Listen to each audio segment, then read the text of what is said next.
Halo, selamat datang kembali di pembahasan mendalam kita. Pernah nggak sih Anda merasa, kayaknya bisnis Anda ini malah memiliki Anda, bukan sebaliknya? Wah, itu perasaan yang umum banget ya. Iya kan? Banyak loh pemilik bisnis yang rasanya tuh kejebak. Kerja bisa 80 jam seminggu, terus ngerasa bisnisnya nggak bakal jalan kalau dia nggak ada di situ. Betul. Ada kutipan bagus tuh, anonim sih dari konferensi bisnis. Dia bilang, kadang rasanya bisnis ini lebih memiliki saya daripada saya memilikinya. Ngena banget ya. Ngena banget. Nah, hari ini kita mau coba gali lebih dalam nih. Intisari dari buku Scale, Seven Proven Principles to Grow Your Business and Get Your Life Back. Penulisnya Jeff Hoffman dan David Finkel. Oke, buku yang bagus itu. Dan kita bakal fokus ke fondasi paling awal. Prinsip pertama, membangun bisnis bukan sekedar pekerjaan. Menarik. Ini penting banget soalnya. Iya, tujuannya biar kita semua paham langkah krusial ini supaya bisa mengembangkan bisnis, tapi juga dapat kembali hidup kita. Oke, siap ya? Mari kita bedah. Siap. Jadi akar masalahnya itu sering disebut self-employment trap.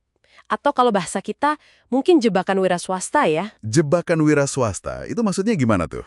Itu kondisi di mana bisnis Anda yang oke, jalan, menghasilkan uang, tapi operasinya itu loh, sangat-sangat bergantung sama Anda secara pribadi.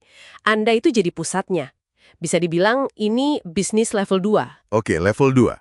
Bergantungnya tuh seperti apa persisnya? Ciri-cirinya apa nih kalau kita udah masuk jebakan ini? Ciri-cirinya lumayan jelas sih biasanya. Pertama, Anda yang ambil hampir semua keputusan penting.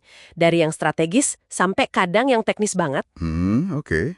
Terus? Terus Anda mungkin jadi sumber utama penjualan. Atau Anda yang harus turun tangan dan ketemu klien-klien besar. Pekerjaan-pekerjaan paling krusial, ya masih Anda yang ngerjain. Wah, Intinya gini, pengetahuan kunci, hubungan penting, proses vital, itu semua numpuknya di kepala sama tangan Anda. Jadi kalau Anda nggak ada, ya bisnis bisa goyah. Atau malah berhenti sama sekali. aduh, itu kedengarannya capek banget ya. Jadi ingat cerita si Tom itu ya, yang punya bisnis grosir, kerja 80 jam seminggu, sampai waktu buat keluarga habis. Betul. Atau Sandy yang punya event organizer. Karyawan kuncinya nggak masuk, dia terpaksa batalin liburannya sendiri. Karena ya itu tadi, bisnisnya lumpuh tanpa dia. Nah, buat Anda yang lagi dengerin nih, pernah nggak merasa gitu? Kayak punya pekerjaan super sibuk aja gitu di dalam bisnis sendiri. Merasa kejebak. Dan yang menarik, solusi buat keluar dari jebakan ini tuh bukan cuma sekedar kerja lebih keras lagi, atau lebih lama lagi. Loh, kok gitu? Bukannya kalau mau sukses harus kerja keras. Nah, ini dia uniknya. Buku ini nyebutnya paradoks kebebasan. Justru kalau Anda makin keras kerja di dalam operasional harian, bisnisnya malah makin butuh Anda. Oh, jadi makin kita ngerjain semua, makin bisnisnya nggak bisa lepas dari kita ya? Tepat. Semakin banyak tugas yang Anda ambil alih, mungkin karena ngerasa, cuma saya yang bisa, atau lebih cepat kalau saya kerjain, ya semakin banyak juga tugas yang harus Anda kerjain nanti. Anda malah menciptakan ketergantungan yang lebih dalam ke diri sendiri, bukan bangun kemandirian bisnis. Oke, paham. Jadi kalau bukan kerja lebih keras di operasional, terus tujuannya apa dong? Apa lawannya si jebakan wirausaha ini? Tujuannya itu kita geser fokus. Kita mau bangun bisnis level 3. Ini bukan lagi cuma soal cari profit hari ini aja, tapi secara sadar kita bangun sebuah aset. Aset ya? Aset bisnis, maksudnya, Aset bisnis yang... pertama, scalable, artinya bisa tumbuh pesat tanpa harus nambah sumber daya atau keterlibatan Anda secara proporsional. Terus aset yang bernilai tinggi, yang ujung-ujungnya bisa jalan lancar, bahkan tanpa Anda harus selalu ada di sana setiap saat. Wah, itu impian banyak orang kayaknya ya. Jadi kuncinya di struktur bisnisnya, bukan di jam kerja kita lagi ya? Betul sekali. Paradoksnya kan tadi, kerja keras di operasional bikin makin terikat. Nah, sebaliknya, semakin bisnisnya bisa mandiri, Semakin banyak waktu kita buat mikir yang lebih gede. yang strategis. Nah, persis. Semakin bisnis bisa jalan tanpa campur tangan Anda di setiap detail kecil, semakin banyak waktu dan energi Anda buat benar-benar membangun bisnis itu. Cari peluang baru, susun strategi jangka panjang, pimpin tim. Bukan cuma kejebak di rutinitas harian. Oke, kedengaran bagus banget. Terus gimana langkah awal nih buat bergerak level 3 itu? Mulainya dari mana? Nah, jalan keluarnya itu dimulai dengan Investasi yang sadar, ya. Ketiga pilar penting. Pertama, bangun sistem. Proses kerja yang jelas, terdokumentasi, efisien. Sistem, oke? Kedua, kembangkan tim. Orang-orang yang kompeten, yang bisa dipercaya, dan diberdayakan buat ambil keputusan dan tanggung jawab.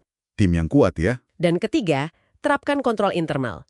Semacam mekanisme buat mastiin kualitas terjaga, akuntabilitas ada, tanpa Anda harus ngawasin terus-terusan. Sistem, tim, control. Oke, ini fondasinya ya? Iya, ini fondasinya. Nanti prinsip-prinsip lain di buku ini bakal bahas lebih dalam soal ini. Tapi intinya adalah pergeseran. Dari Anda sebagai pusat segalanya, jadi struktur bisnis yang kokoh. Ini pasti butuh waktu dan usaha ya, nggak instan. Tapi ada contoh nyata nggak sih yang berhasil? Biar lebih kebayang gitu. Ada. Di buku itu diceritain contohnya Mark Huha. Dia punya bisnis jasa, omsetnya lumayan, sekitar $750.000 setahun, tapi dia kerja 70 jam seminggu. Udah capek banget, rasanya terkulas. Wah, 70 jam. Oke, terus? Terus dia mulai terapkan prinsip-prinsip ini. Bangun sistem, delegasi ke tim, kasih kepercayaan. Hasilnya, dalam 2 tahun, bisnisnya tumbuh jadi $1,1 juta setahun. Wow, naik lumayan jauh itu. Dan yang lebih keren lagi, jam kerjanya dia turun drastis. Jadi kurang dari 35 jam seminggu. Serius, omset naik hampir 2 kali lipat, tapi jam kerja malah kurang dari setengahnya. Itu gila sih. Iya kan? Ini bukti nyata kalau pertumbuhan bisnis sama kebebasan pribadi itu bisa kok jalan bareng. Bahkan harusnya begitu. Jadi ini bukan cuman mimpi di siang bolong. Bener banget. Nah, ini jadi penting nih buat kita semua, buat Anda yang dengerin. Coba deh pikirin, kenapa sih penting buat Anda untuk keluar dari jebakan wira swasta ini?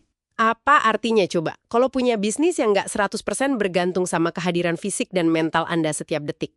Mungkin artinya, ya itu tadi, punya waktu lebih buat keluarga, buat hobi. Atau mungkin kalau nanti mau jual bisnisnya, nilainya jadi lebih tinggi. Kan investor beli sistem yang jalan, bukan beli ketergantungan sama satu orang. Bisa jadi. Atau sekedar, lebih tenang gitu tidurnya. Karena tahu bisnisnya lebih stabil, nggak rapuh kalau ditinggal sebentar. Iya, bener juga. Ketenangan pikiran itu mahal harganya.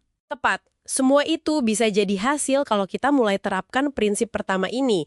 Ini soal perubahan mindset yang fundamental banget. Dari kita cuma bikin kerjaan buat diri sendiri, jadi kita beneran bangun sebuah aset. Aset yang mandiri, bernilai, dan bisa berkembang.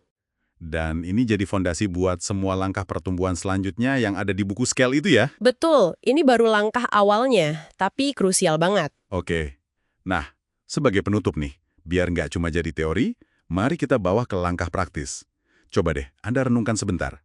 Apa ya satu langkah kecil aja yang bisa Anda ambil minggu ini buat mulai geser dari level 2, mulai bergerak ke arah level 3? Mungkin mulai nulis satu prosedur sederhana? Yang sering Anda lakuin sendiri? Bisa jadi. Atau mungkin, coba kasih kepercayaan ke satu anggota tim buat ambil alih satu tugas kecil Anda, yang biasanya pasti balik lagi ke meja Anda.